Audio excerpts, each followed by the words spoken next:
evening, everyone. Nice to see you all. Want to welcome you all to the fourth and final installment of this fall's Gay Heart Gains lecture. We are blessed this evening to have not only Gay Heart Gains here, but also her husband Stanley, who's come. And I think if they'd known that they were coming into the polar vortex, they might have decided to stay in Florida, but they have graced us with their presence, and we're really glad to have them here. I think you all know Gay, a longtime member of the board of the Mount Vernon Ladies Association, was the vice regent for Florida, now vice regent emerita. Also the regent served as the chair and is a tireless fundraiser, always encouraging all of us to rise to the next level. A million ideas, and still calling to say, do this, do that, which is always great because she's got a million things she's thinking about. And the good news for Stanley is if she's calling me, then she's not bugging Stanley, so that's good. But I must say that when I started 2 years ago, Gay was among the first to really reach out to my wife and me, offered us her place in D.C. to stay in while the president's house was being built. So I have a great deal of affection, personal affection for Gay, and so it's really it's an honor to invite her up here tonight to introduce Ed Larson. Thank you very much.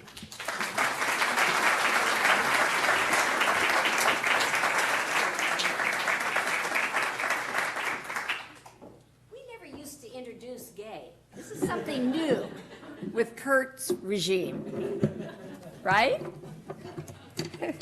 I like it though. And I was going to invite you to the third and last Gay Heart Gains lecture, but I understand it's the fourth. I missed one, right? You slipped one in with Rick Brookhiser. This is the third and final one with Ed Larson. Right. And I just want to ask you all to turn your cell phones off, just in case you forgot.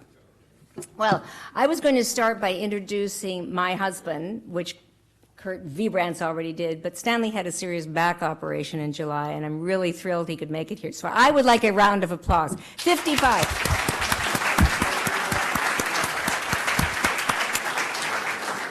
He's stuck with me for 55 years, and that's pretty awesome, I think. I also was going to introduce Dee Dee Petri, because after the last lecture, she said, you know, I have known Ed Larson for years. I went to Harvard with him, and he worked for my husband. Is that right? For Congressman Tim Petri early, many years ago. And you crewed for him on a boat or something, but you introduced them. So, but then I found out, unfortunately, there's been an emergency in her family, so she isn't here tonight. But she's our really valuable vice regent from the state of Wisconsin, a fabulous woman. Well, after the last lecture, Speaker Gingrich said to me, Gay, what a coup for Mount Vernon and your National Library to have the first inaugural fellow be a Pulitzer Prize-winning author. He said, that's absolutely incredible. And it is. So I want to thank Kurt Vbrandts and Doug Bradburn very much for selecting him. He has been a brilliant speaker. I know you all agree that.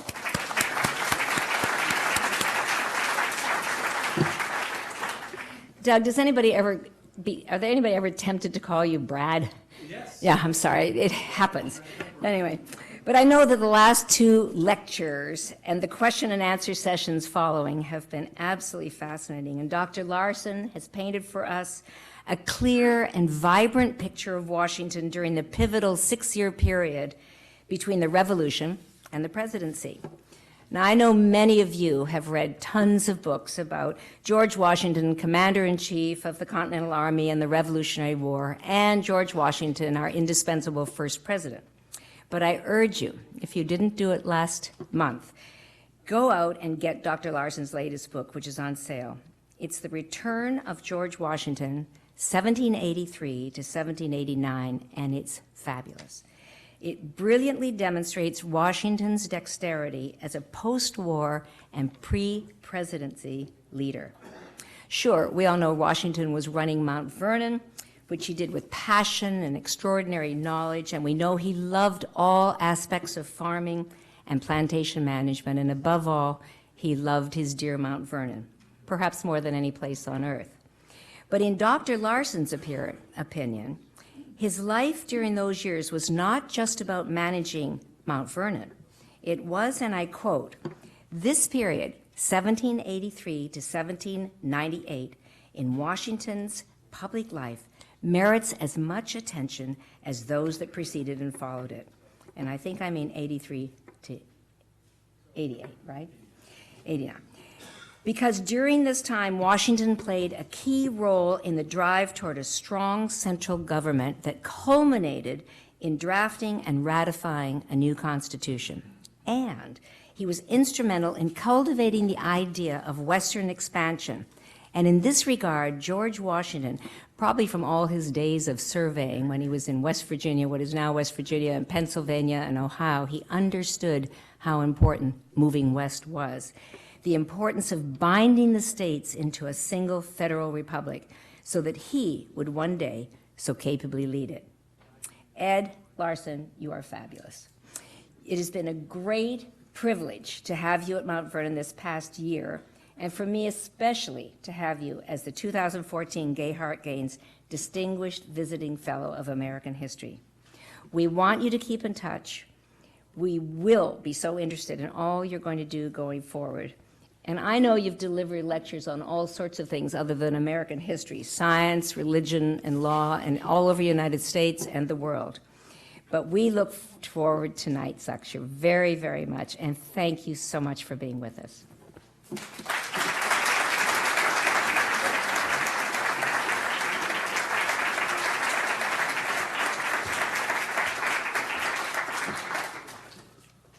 Well, what a wonderful, wonderful introduction. Thank you so much.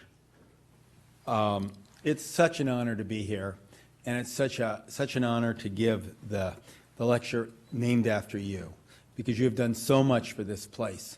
Not just you, but DDP Tri, as you mentioned, and the other ladies who have organized this place. I mean, I came here as a kid years ago, and it was wonderful. But what has happened over the past few years with the opening of the Education Center, the museum, and now the library, as I've said before, this group of ladies, the ladies who are running it now, are running this place better than anybody since Martha Washington did it alone. They deserve a tremendous credit.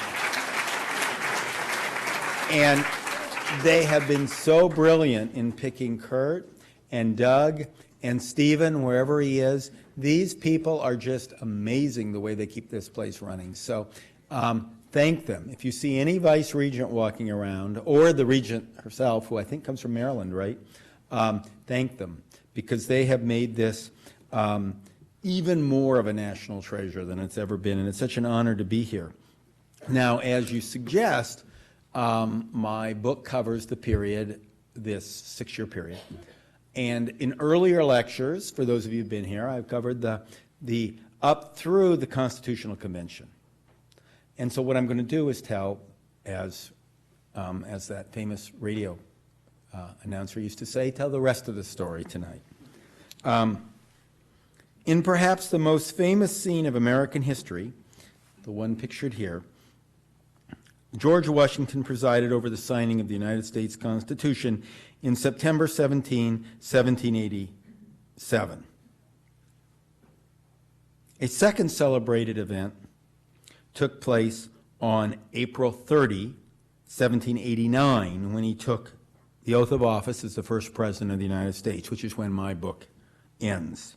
Now, these two dates, I've talked about the earlier before, but these two dates, this basically year and a half, bracket a time of rising partisanship when Washington, the retired war hero, displayed the same reserved style of effective leadership that would later mark his remarkable presidency. And that's what I want to talk about today, that final period of this in-between period, the period that has been left out of so many stories of Washington. Now, one day after the delegates signed the Constitution, this alleged picture of it, and sent it to Congress for submission to the states for ratification of the popular conventions, which how I finished the last lecture, Washington left for his beloved Mount Vernon, ostensibly to let the people work their will. Indeed, on that very day that he left, Washington wrote about the Constitution that, quote, the general opinion of it or reception of it is not for me to decide, and vowed not to, quote, say anything for or against it in public. Yet 2 days after reaching Mount Vernon, he sent copies of the document to 3 former Virginia governors, along with identical letters urging them to support it.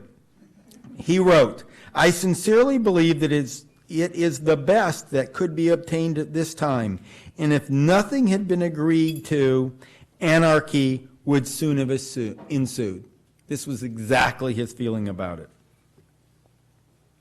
With 2 of Virginia's delegates at the convention having refused to sign the document, and state leaders lining up behind them, Washington feared that the Constitution, and these were the 2 leaders who refused to sign, Washington feared that the Constitution would face strong headwinds in the Old Dominion.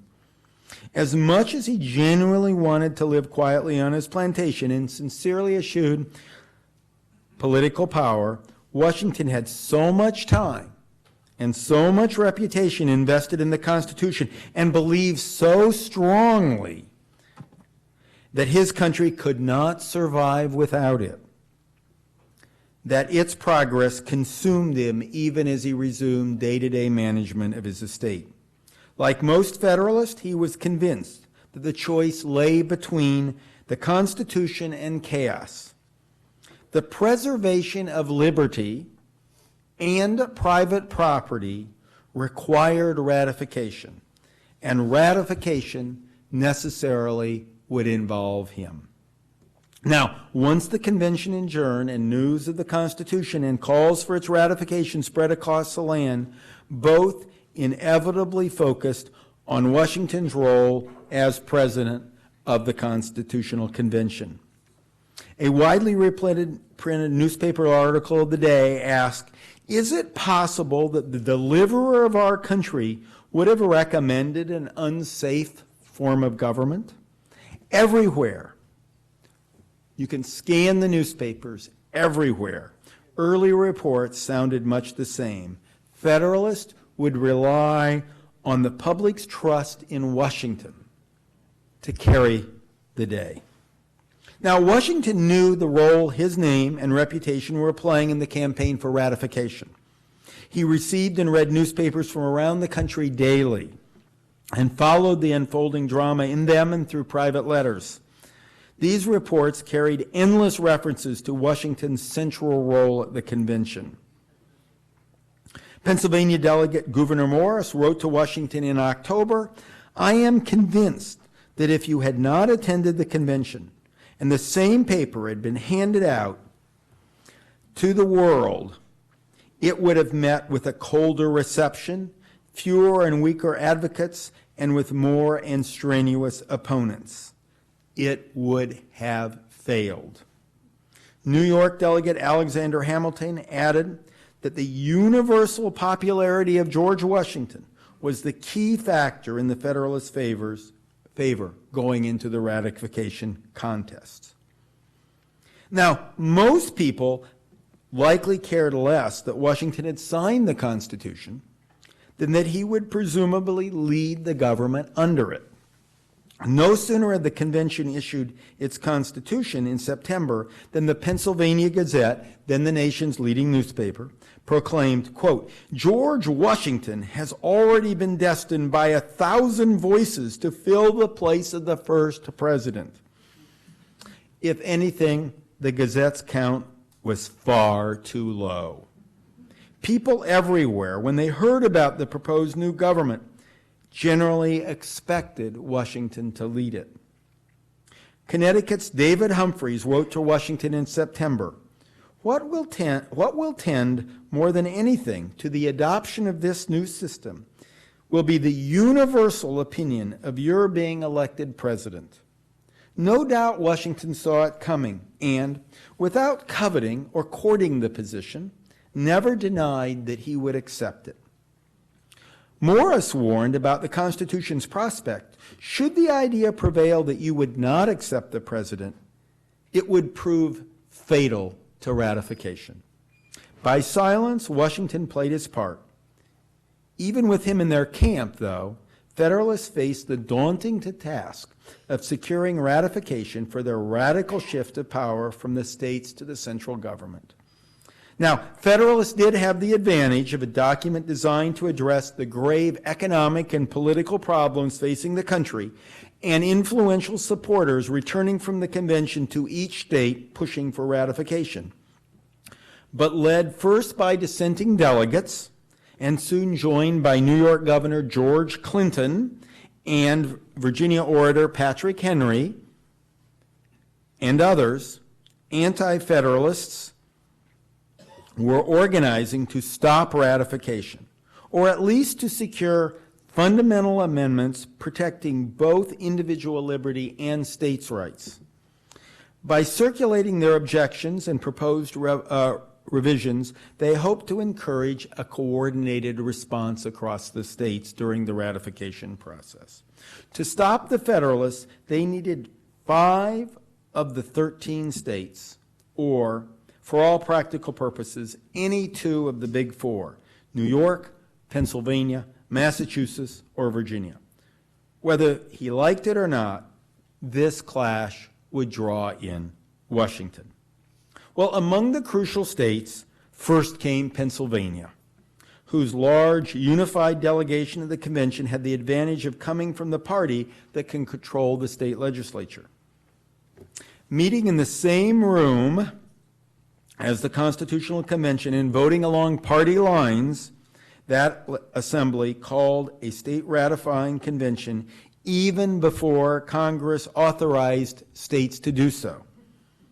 When dissenting lawmakers attempted to forestall the vote by boycotting the session, the Federalist majority dispatched the sergeant-at-arms to forcibly retrieve enough members to create a quorum.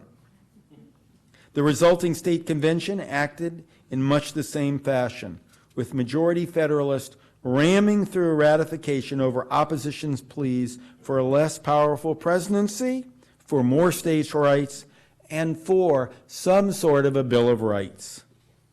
From the start to finish, the Federalist case for ratification in Pennsylvania relied on public trust in Washington and Benjamin Franklin.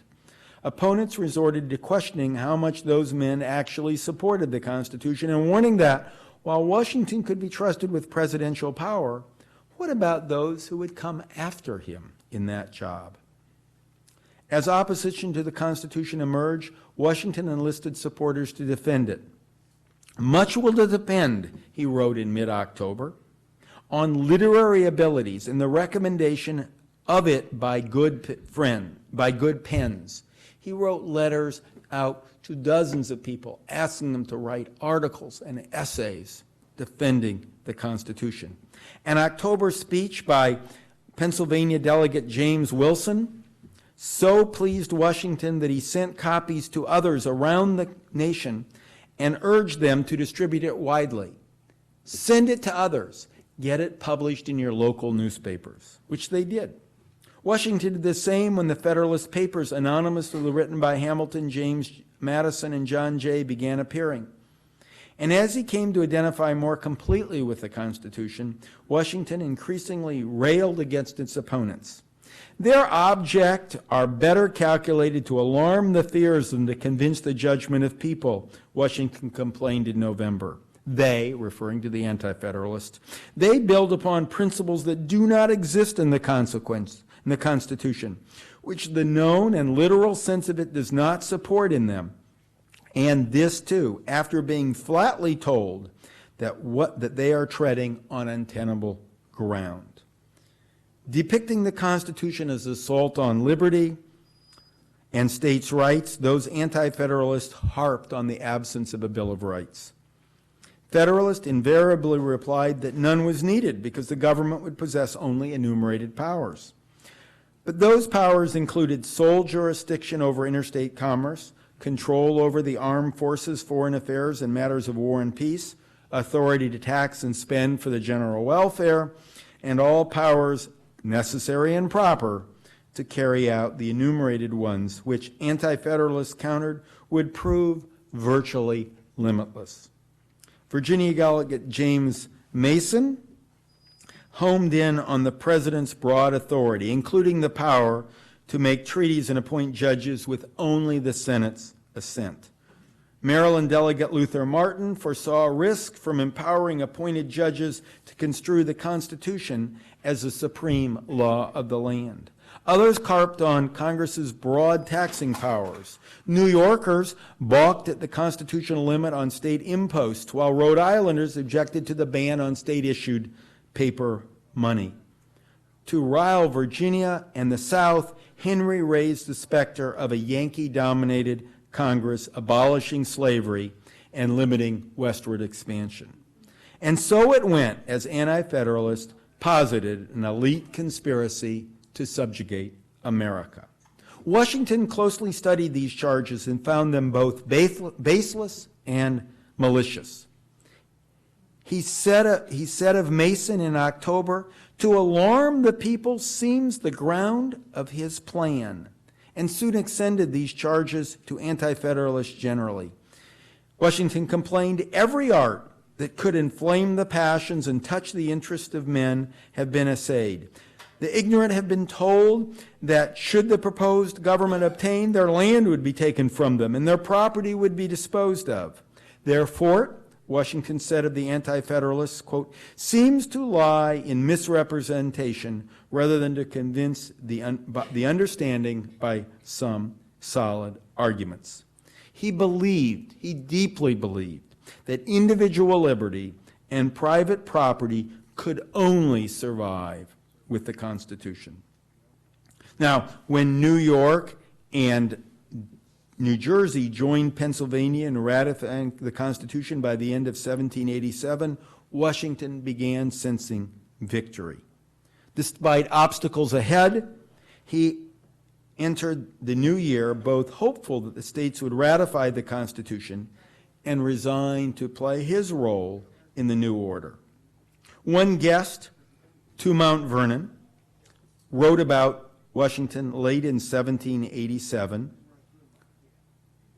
"I never saw him so keen for anything in my life as he is for the adoption of this new form of government," and then added about the presidency, "I am fully of the opinion that he may induce to appear once more on the public stage of life."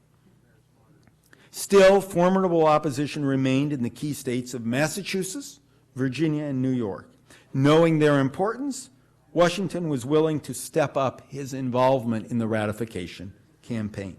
Now, of course, Washington had already been deeply involved in the ratification effort since returning home in September. He had personally endorsed the Constitution to public officials and influential people in Virginia and elsewhere. He had urged supporters with, quote, literary abilities to take up their pens on behalf of the cause, and he had helped distribute the results. He never objected when Federalists invoked his name and had dispatched scores of letters of his own supporting ratification. Now, to win in Massachusetts, Madison advised Washington that more might be required of him. Madison wrote to Washington, "I have good reason to believe that if you are in correspondence with any gentleman of that quarter," referring to Massachusetts, "and a proper occasion offered for an explicit communication of your good wishes for the plan, that it would be attended with valuable effects." Responding to Madison's request, Washington at first demurred. "I have no regular correspondent in Massachusetts," he wrote to Madison. "Otherwise, as the occasional subject of a letter, I should have had no objection to the communication of my sentiments on the proposed government, as they are unequivocal and decided." Then Washington received a note from one of his former senior officers, Benjamin Lincoln, who had been elected to the Massachusetts Ratifying Convention. Seizing the opportunity, Washington replied with a long letter endorsing the Constitution, stressing the importance of ratification by Massachusetts, and offering advice about how Bay State Federalists should comport themselves, and authorized Lincoln to show that to other delegates. Well, developments in Pennsylvania had colored Washington's advice. Early in the new year, reports began circulating in newspapers that a mob of unreconstructed anti-federalists had disrupted a Federalist victory rally in Carlisle, Pennsylvania, and in the process hung in effigy James Wilson. Soon it became apparent that this riot was not an isolated event. The problems went back to the previous year, when Pennsylvania Federalists forced an early state convention and then rammed the Constitution through it without listening to opposition. Dissenters then collected petitions signed by thousands of Pennsylvanians asking that the state assembly rescind ratification and began working with anti-federalists in other states to defeat the Constitution. This riot with the hanging of Wilson in effigy was simply part of that really growing mass movement. Word of these developments convinced Washington, and I think this is a very important telling episode in Washington's life. It convinced Washington that victory alone was not enough. He would have to rule these people, and he knew from the Revolutionary era that disaffected minorities could fatally disrupt public order. When the local militia freed the imprisoned rioters, when they imprisoned the rioters in Carlisle, they'd been thrown in jail, the local militia went in and freed them and prevented their prosecution. The lesson should have been clear to all. Yet some Federalists wanted the rioters punished as an example and actually hung. Now, Washington knew better. For the new government to function, he reasoned, anti-federalists would need to accept the ratification process as fundamentally fair. After having initially hailed the results in Pennsylvania despite the strong-arm tactics, Washington now changed his emphasis. In his letter to Massachusetts, Washington struck a tone of conciliation. He wrote, "The business of the convention," that is the ratifying convention in Massachusetts, "should," he wrote to Lincoln, "be conducted with moderation, candor, and fairness, which are not incompatible with firmness. For although the friends of the new system may bear down the opposition, yet they would never be able, by precipitate or violent measures, to soothe and reconcile their minds to the exercise of the government. This reconciliation," Washington stressed, "is a matter that ought as much as possible to be kept in view. Winning at all costs," he advised the Federalists of Massachusetts, "would not serve the public interest." Whatever he thought of the anti-federalist, and various private letters betrayed his antipathy toward them, Washington knew better than to show it. He wanted to form an American nation by uniting its people, not dividing them. Now, although Washington's letter arrived too late to influence the convention in a major way, confirmation of his position reached the members of the Massachusetts Convention from another source. Washington often wrote private letters discussing ratification. Most of these remained private. Key parts of one surfaced in a Virginia paper on December 27 and were reprinted in 9 Massachusetts papers during the state's ratifying convention, which began on January 9, 1788. In that letter, as published in the Massachusetts newspapers, Washington wrote of the Constitution, "There is no alternative between the adoption of it and anarchy. And clear I am, if another federal convention is attempted, that the sentiments of its members will be more discordant and or less accommodating than in the last. In fine, they will reach no agreement." Now, Federalists were hungry to hear these words from their icon. By March, some 50 papers around the country had reprinted this letter. The extract said about the Constitution, "I am fully persuaded that it is the best that can be obtained at this time, that it is free from many of the imperfections with which it is charged, and that it or disunion is before us to choose from." In one sentence, Washington encapsulated the Federalist position. Now, the sides were so closely drawn at the Massachusetts Convention that Washington's support may have proved decisive. An article in the Massachusetts Gazette suggested as much when it observed during the convention, the Federalists should be distinguished hereinafter by the name Washingtonians.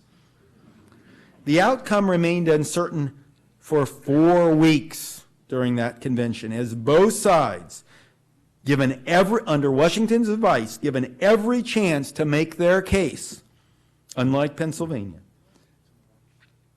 remained undecided until a calculated move by a great patriot, John Hancock, decided a trick that worked thereafter, an attack that worked thereafter. It was to adopt the Anti-Federalist amendments that they had been pushing around the country as recommendations to the first Congress instead of as conditions on ratification. And that carried the day. That proposal carried the day, 187 to 167. Adopting this approach, other states signed on over the next few months, leaving the Constitution one state shy of the 9 required for ratification as Virginia, New Hampshire, and New York opened their conventions in June.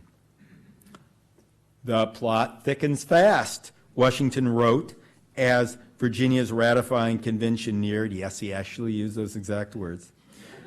To deal with the threat posed by Patrick Henry's legendary oratory, Washington all but ordered James Madison to stand for election to the convention so that he could answer Henry point for point. A task that the shy, reserved, and if we were saying it today, even nerdy, Madison dreaded. When Madison's election looked doubtful without campaigning, Washington ordered him to return from his seat in Congress to stump for votes, another unpleasant task for Madison. Washington wrote to Madison at this time in words that may have also reflected his own thinking of the presidency. And I love these words. This is what he wrote to Madison to get him to come back and campaign. The consciousness of having discharged that duty which we owe to our country is superior to all other considerations. Washington, of course, declined nomination to the convention. He wished to remain above the fray and not appear to be acting from self-interest. There will be powerful and eloquent speeches on both sides, he predicted. The northern or upper counties are generally friendly. The lower are said to be generally unfriendly. Once the delegates convened in Richmond, the debate went on for weeks with neither side gaining a clear advantage. Between daily letters and newspaper reports, Washington received blow-by-blow accounts of the convention. Though far away, he might as well have been there. The truth was that not only at the Virginia Convention, but at all the state gatherings, Washington was always present, a force more powerful for being insubstantial. Biographer James Thomas Flexner observed, Washington's role in drafting the Constitution and the prospects of him becoming president made all the difference.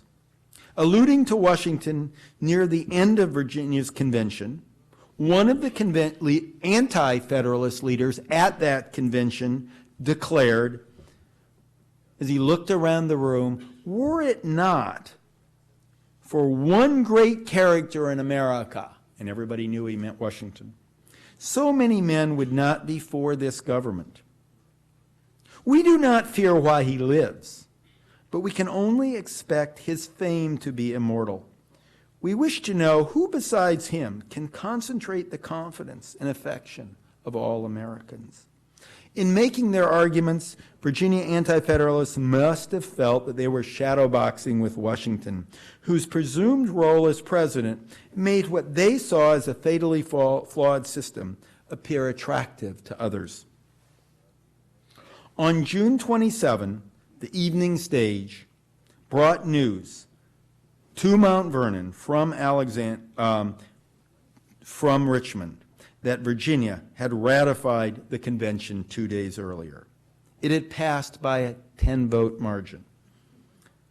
The offer of recommendatory amendments, following the lead of John Hancock, won over more members than expected.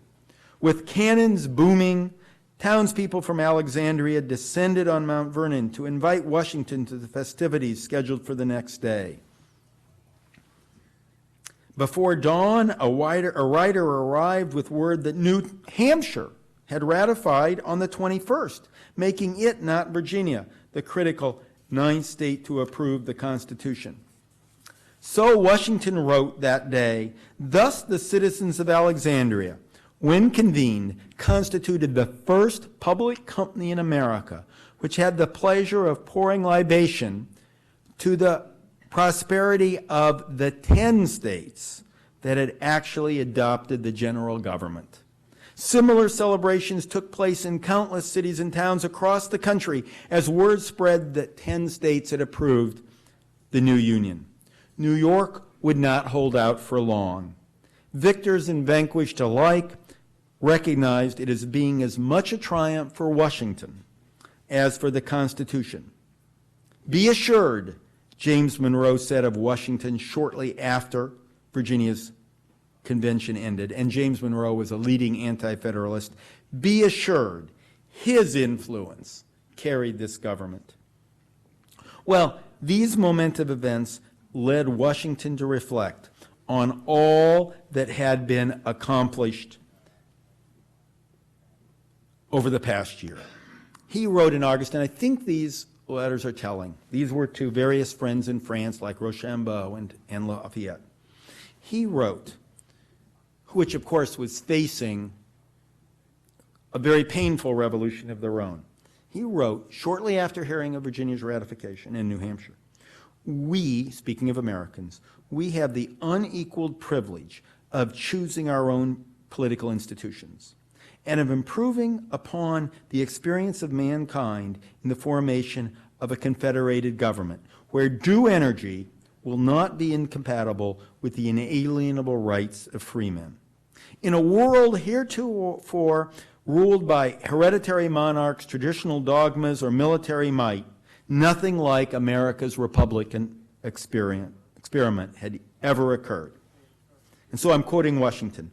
"We exhibit at the present the novel and astonishing spectacle of a whole people deliberating calmly on what form of government will be the most conducive to their happiness and deciding with an unexpected degree of unanimity in favor of a system which they conceive calculated to answer that purpose.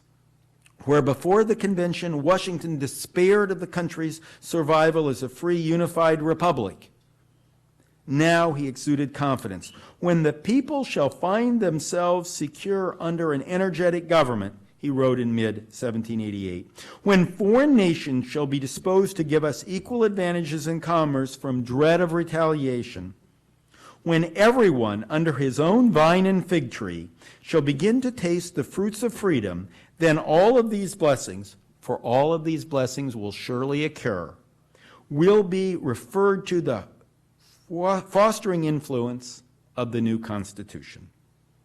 End quote. Washington could scarcely refuse to play his ordained role in this grand experiment. Now, in retrospect, Washington's ascent to the presidency seems so foreordained to need no explanation. But the first federal election that resulted in his rise was far more complex than it later appeared. In not only the choice of president, but also the vice president who ran separately in the entire Congress. It was a very complex election. And in that election, it was Congress that engaged Washington's attention most. Even with ratification, anti-federalists could strangle the new government at birth by taking over the first federal Congress, and Washington knew this. Voicing this fear, Washington wrote to Madison about the opposition, quote, "Their expedient will now probably be an attempt to procure the election of so many of their own junto under the new government as by the introduction of local and embarrassing disputes to impede or frustrate its operation." Henry was already stumping Virginia to this end, and Clinton's party would soon do the same in New York. Still at the time, smarting from their earlier treatment, Pennsylvania Anti-Federalists met during September to endorse a list of key constitutional amendments and a slate of congressional candidates who would support them. Washington left no doubt about his determination to counter this strategy by pushing for a Federalist Congress, declaring that, quote, "Nothing on our part ought to be left undone. I conceive it to be of unspeakable importance that whatever there be of wisdom and prudence and patriotism on the continent should be concentrated in the public councils on the first outset. Given the consequences at stake, he could scarcely leave himself out of this Federalist force. He wanted Federalists elected to the first Congress, and he would be their leader." As he wrote to Madison, "To be shipwrecked in sight of port would be the severest of all possible aggravations to our misery." Well, under the original Constitution, state legislatures chose senators, and voters elected members to the House of Representatives. Thus, Federalists rallied to win as many remaining state House races and as many congressional contests as possible. They benefited from a sense prevailing in the states that with the Constitution ratified, its supporters should have a chance to implement it, and that Washington, as the presumptive president, should have a friendly Congress. Indeed, while his name did not appear on ballots anywhere, Washington effectively headed the Federalist ticket everywhere. In Baltimore, for example, the Maryland Journal reported that Federalists, quote, "appeared at the polls with a figure representing the goddess of federalism and an excellent painting of George Washington." When they won all 6 of the state seats in Congress, the newspaper added the couplet, "Now all our factions, all our wars shall cease, and federals rule our happy land in peace." The trend continued through the remaining contests, which concluded in early 1789 with Federalists winning 4 of 6 sharply defined House races in Clinton's New York, giving them an overall 4-1 margin in the first federal Congress. Senate contest produced a similar result. Federalists claimed both seats in states like Connecticut, with Federalist-controlled state houses. Anti-Federalists did the same in those dominated by their party, such as Virginia. The partisan rancor became so intense in New York's split legislature, where Federalists controlled one house and Anti-Federalists the other, that they absolutely deadlocked and failed to choose anyone for the Senate, and so they had no senators. Yet the overall balance favored Federalists. As president, Washington would have a supportive Senate as well as a House. He rejoiced in the outcome. Indeed, he crowed upon learning that despite Henry's best effort, Federalists had won 6 of Virginia's 10 House seats. He wrote, "All the political maneuvers which were calculated to impede, if not prevent, the operation of the new government are now closed. And although the issue of all the elections are not yet known, they are sufficiently displayed to authorize the belief that the opposers of the government have been defeated." The most famous of these elections, of course, was between Monroe, pictured here, and Madison, where, with Washington's help and advice, Madison narrowly squeaked out a victory over his anti-Federalist opponent, James Monroe. In a district carefully, well, they would now say gerrymandered, but it was before Jerry did it in Massachusetts, so it should be Henry-mandered, in a way designed so that Madison could never win it. The Federalist surge only increased the clamor for Washington to become president. The Constitution's least tested and potentially most significant innovation, the presidency stood at the heart of Federalist hopes for the new Union. Hamilton had written to Washington, "No other man can sufficiently unite public opinion or can give the requisite weight to the office in the commencement of government. Gouverneur Morris had added, "No other man can fill that office. You alone can awe the insolence of the opposing factions and the greater insolence of assuming adherents." By this point, Washington likely agreed. Over the course of 1788, Washington had articulated, and he did this repeatedly in his letters and his statements. It was almost like his campaign for the presidency. Washington articulated 3 goals for America under the Constitution: respect abroad, prosperity at home, and development or expansion westward. Toward these ends, he envisioned a vigorous federal government, encouraging trade, manufacturing, and agriculture through effective tariffs, sound money, secure property rights, and a non-aligned foreign policy.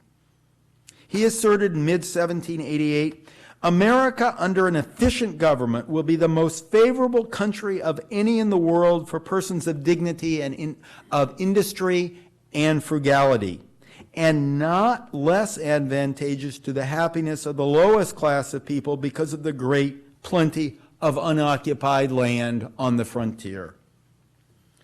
Although not explicitly designed to lift Washington to the presidency, the original electoral vote system served that purpose. Under it, Washington need not seek a party's nomination nor campaign for votes. He was not even required to put himself forward for office. Electors were selected independently in each state, either by voters or by the legislature, and then cast their 2 votes. By this point, faction mattered most of all in this selection. Were they for or against the Federalists was the issue in the vote for electors. Were they for or against the Constitution? Virtually everyone predicted that Washington would sweep the race by receiving 1 vote from every elector. Federalists effectively controlled the government in every participating state except Virginia and New York. And Washington surely would win in those 2 states too. Even if he wanted to, Patrick Henry could not deny Washington in his home state. And even if he could, George Clinton would not want to deny his old friend in New York.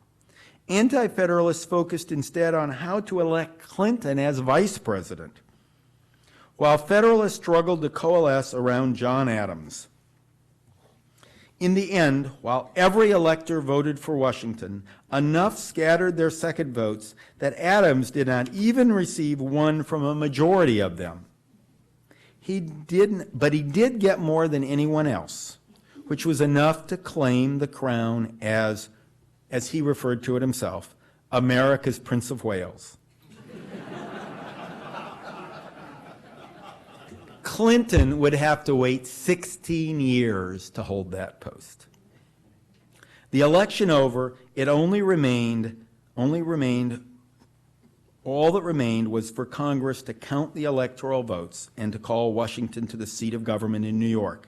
This happened in April of 1789, with Congress then dispatching its longtime secretary, Charles Thompson, to deliver the news to Mount Vernon. He informed Washington, "You are called not only by the unanimous votes of the electors, but by the voice of America."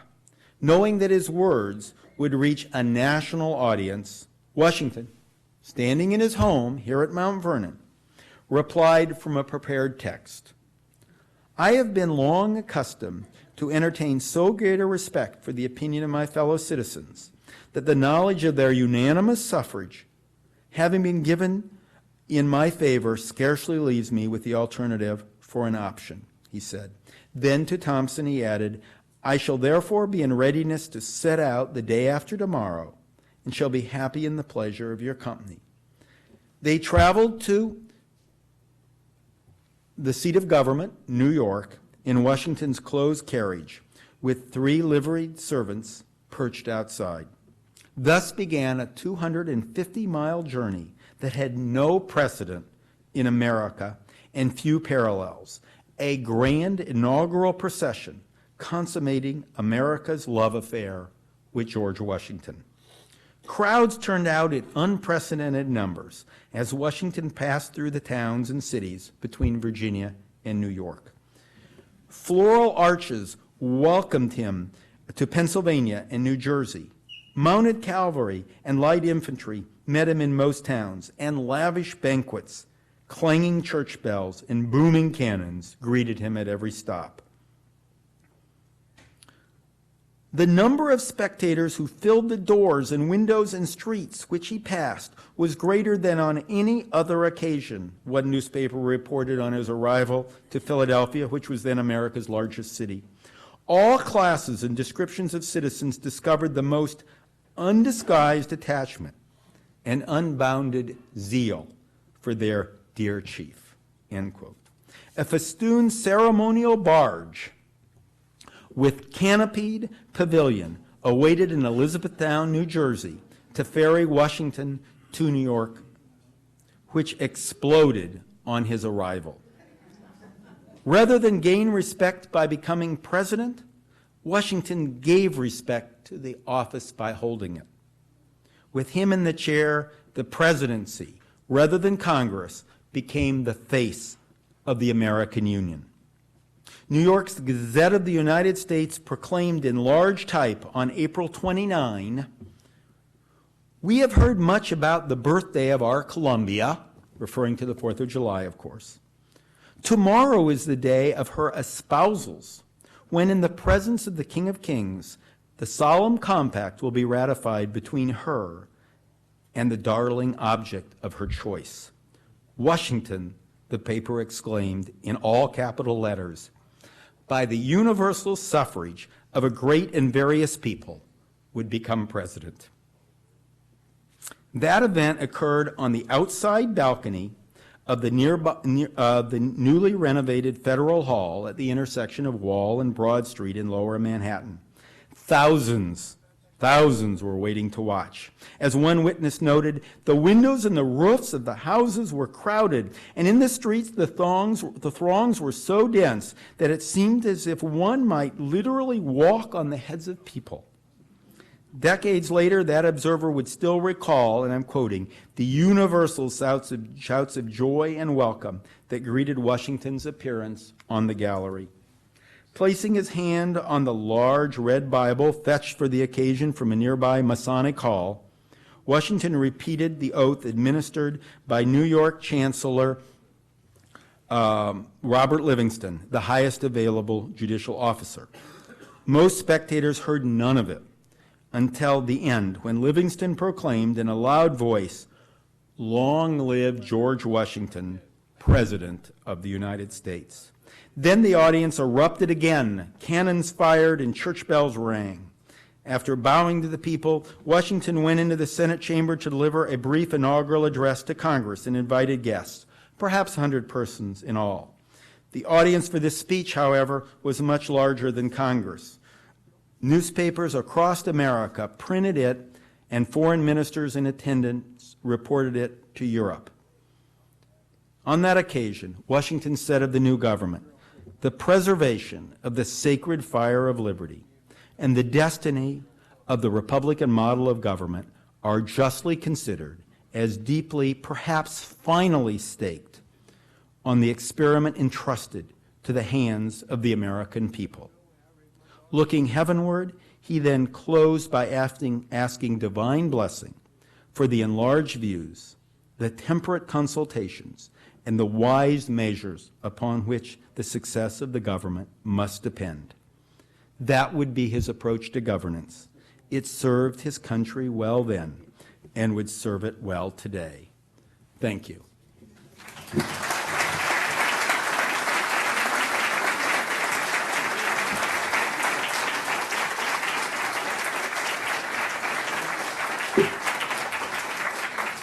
And this, as many of you may know, is the statue that now stands at the site where he gave that speech on Wall Street in New York.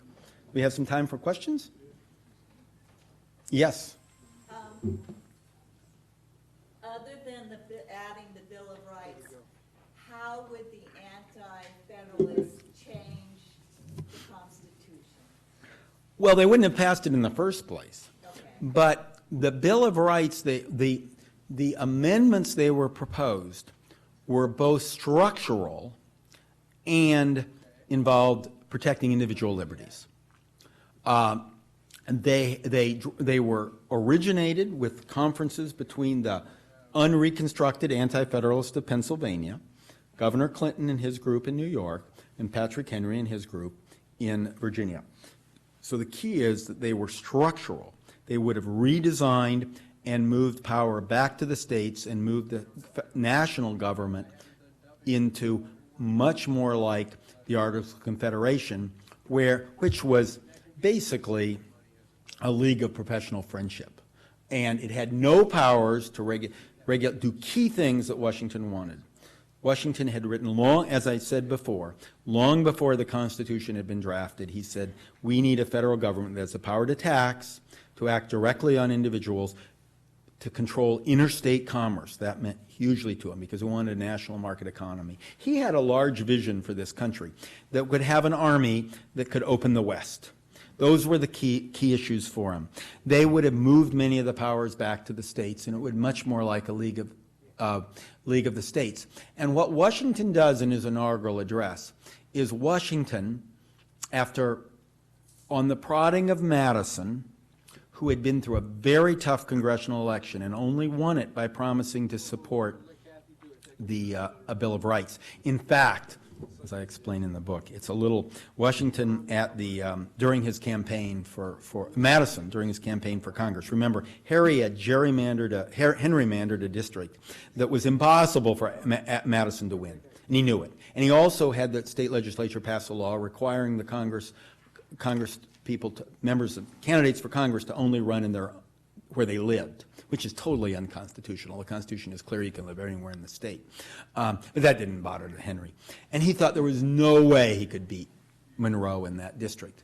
But Madison spent a month at Mount Vernon before going to campaign and worked with Washington very closely on what to say, and went out.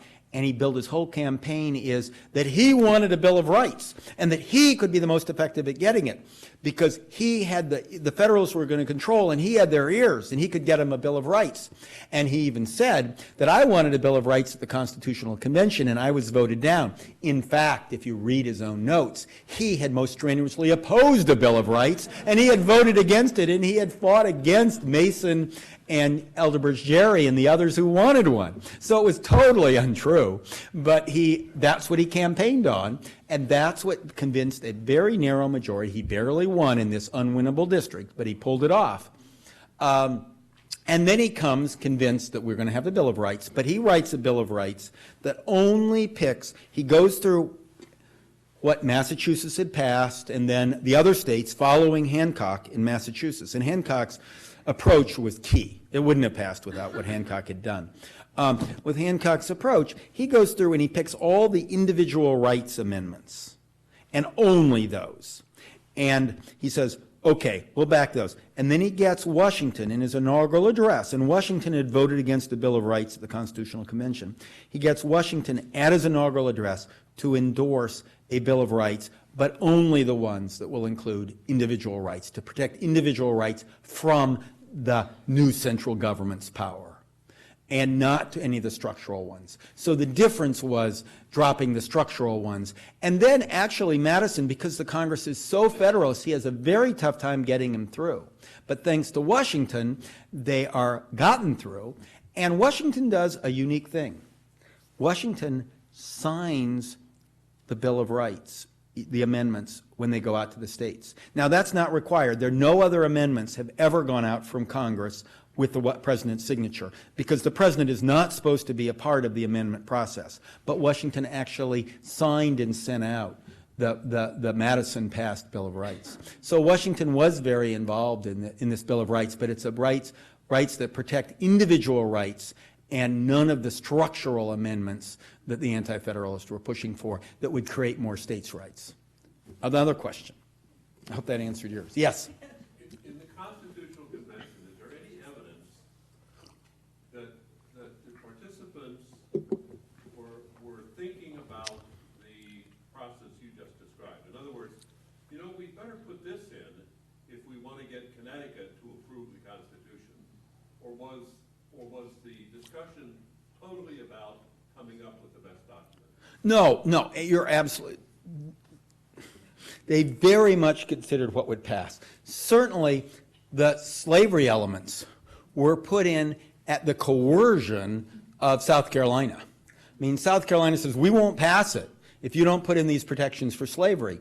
And of course, Gouverneur Morris and Hamilton were totally against those in most of the northern states. And they says these are unnecessary, such as the protections against the importations of slaves. Of course, Virginia was opposed to that too. But they said, we'll walk. This will never pass. And Washington is critical in getting, even though he's opposed to it, he wants Congress to be free to be able to put a limitation on the importation of slavery. He agrees to the 20-year delay, and he's part of working the compromise out because they become convinced that South Carolina won't pass it, nor will Georgia or North Carolina. And that's just one example. There are many things put in. The Great Compromise that gives the Senate 2 seats from each state was reviewed as critical for Delaware and New Jersey and other states. So no, this is very much, I talked about this last week, it's very much a compromise document, and Washington was a critical player in effectuating those compromises because they wanted something that would pass. And Ben Franklin was. Both of them were key in working a compromise between people, others as well, but those were two people who could stand above it because they were the only two figures really in the country after the war that were true national celebrities. Everybody else was more regional. Anybody else? Yes. A lot about domestic economies and domestic issues, but Washington's anti-international alliance stand was so adamant. Did he, when it came to Lafayette and the French who had helped out, how did he explain it to Lafayette that he just wasn't interested in any alliance beyond his borders? Lafayette and Rochambeau and the others that he was close to in France really never pressured him on the alliance with France. It was more domestic. And you're right, the issue was that during Washington's administration and even before, England, our traditional mother country and lead trading partner, and France, another major trading partner, and ones we were bound by a perpetual alliance. So there were lots of domestic people living in America who liked France or liked England and thought we should get involved on their side. But Washington, from his own experience here as a grower of grains and other crops here in Mount Vernon, realized as well as anybody, but everybody back then did, that America's main avenue of trading was selling foodstuffs to the Caribbean. The Caribbean then were the richest colonies in the world, whether it be Jamaica, Barbados, Haiti. Those countries were the richest places in the world because they were growing what was known as, white gold. They were growing sugar. And they had turned these colonies, these islands, into entirely sugar producing, and so they weren't producing enough food.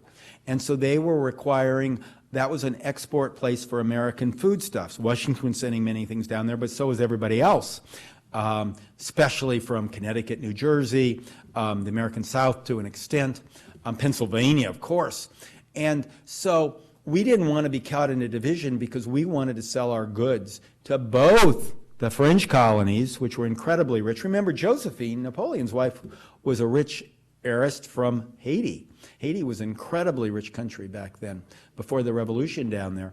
And Barbados and Jamaica and all those other countries. So he deeply believed that our economic prosperity, which primarily relied on trade with the Caribbean, relied on a non-aligned foreign policy so that we could trade with both France and England. And that's the really, and he knew there was pressure to pull us in on one side or the other, but he believed in the depth of his soul that that made no practical importance for America. America should be, he was an American firster. America should be concerned with their own self-interest and not some war for revolution in France or sentimental alliance to England. We should be concerned about our own self-interest, and that is trading with both of them, especially in the Caribbean, but also other places. And so he was adamant on this point.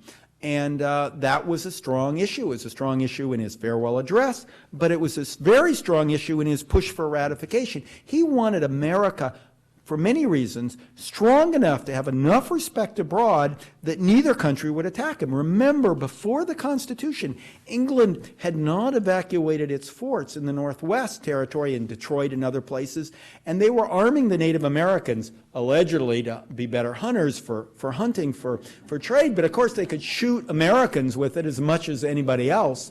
And Spain was pushing in through the Southwest. And Washington had, as I talked about in my first talk, Washington had gone out there and he'd come back wringing his hands and saying, these frontiersmen are on a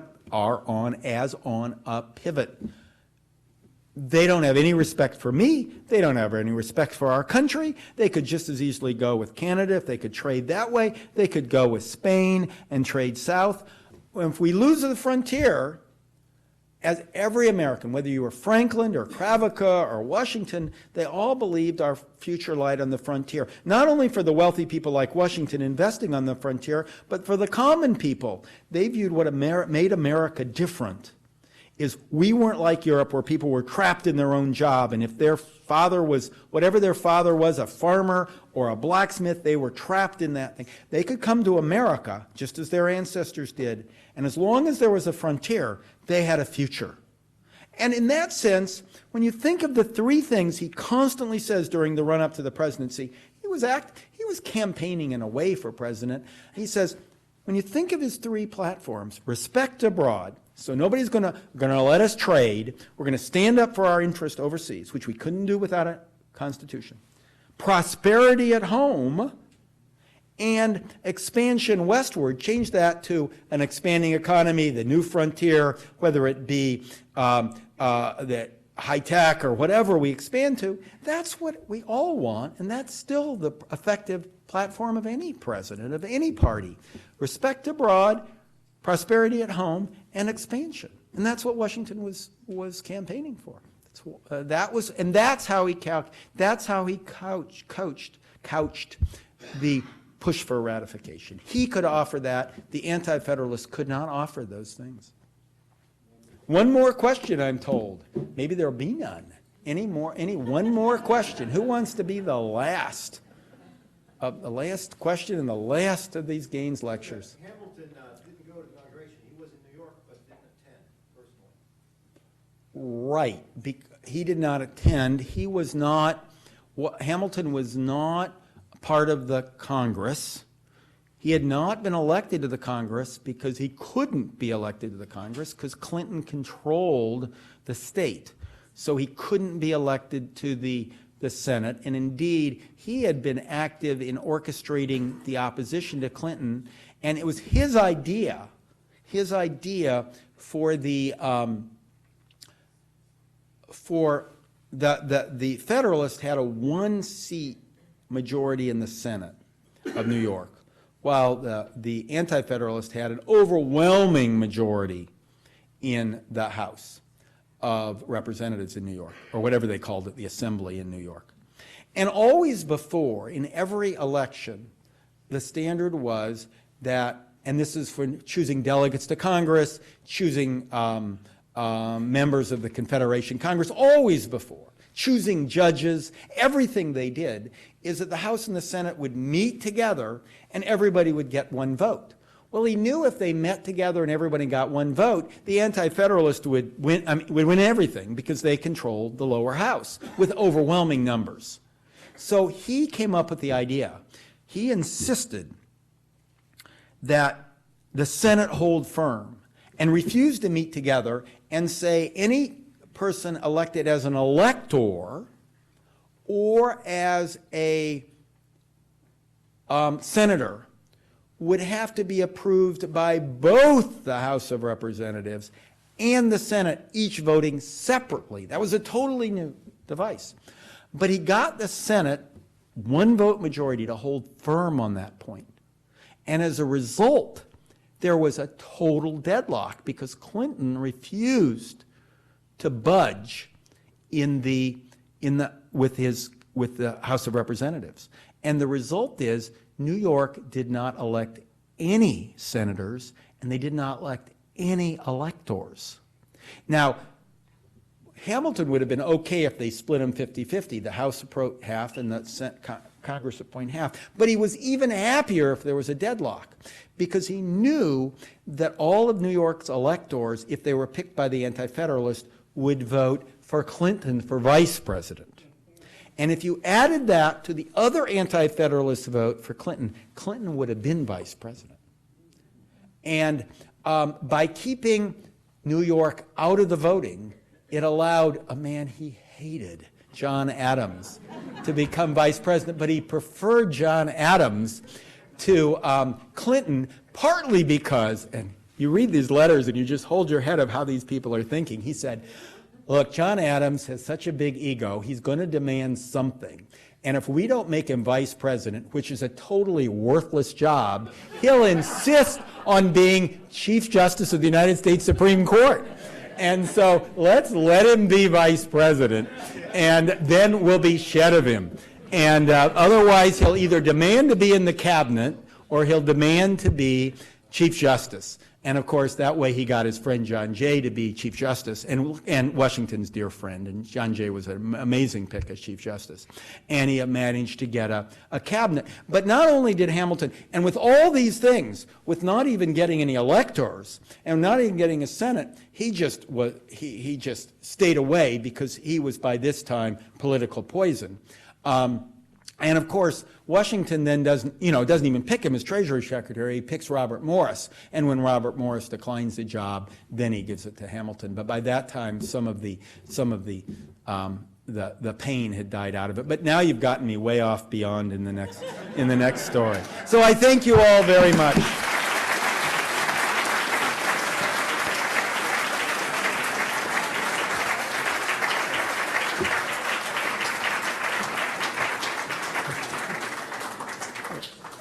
Wonderful. I'm Doug Bradburn. I'm the director of the library, and wasn't that amazing? That was fantastic.